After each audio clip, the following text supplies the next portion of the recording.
কথায় বলে না, যদি হয় সুজন তেঁতুল পাতায় নজন। তো ভালোবাসা থাকলে ছোট্ট একটু জিনিসও আমরা সবাই মিলে ভাগ করে খেতে পারি।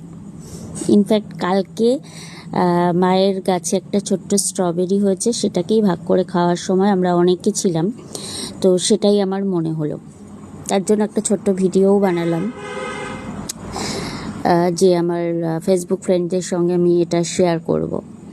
আমি এখন তো মায়ের বাড়িতে বেলেতে, তার তো মজাই আলাদা।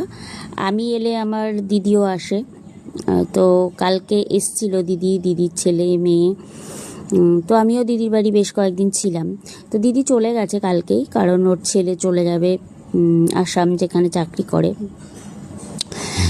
তো আমরা আমার মায়ের কাছে, মানে মায়ের ছাদে ছোট্ট একটা স্ট্রবেরি গাছ হয়েছে, সেখানে কয়েকটা স্ট্রবেরি হয়েছে, যার মধ্যে একটা পেকেছে।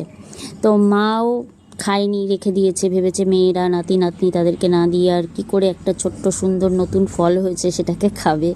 তো মা কালকে তুললো, দিদি সেটাকে ছোট্ট ছোট্ট টুকরো করলো। দেখো আমরা কতজন মিলে, 7-8 জন মিলে প্রায় সেটাকে খেলাম, ওই ছোট ছোট একটু একটু টুকরোই।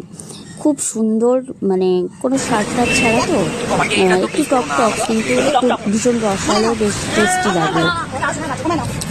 তো সেটাই, যে যদি ভালোবাসা থাকে তবে ছোট্ট একটা জিনিসও 1000 জন মিলেও খাওয়া যায়। সেটাই, সেই জন্যই কথাটা বললাম, বা সবাই সেই জন্যই হয়তো বলে যে যদি হয় সুজন তেঁতুল পাতায় নজন। তো কেমন লাগলো ভিডিওটা অবশ্যই একটু লাইক কমেন্ট করে দিও।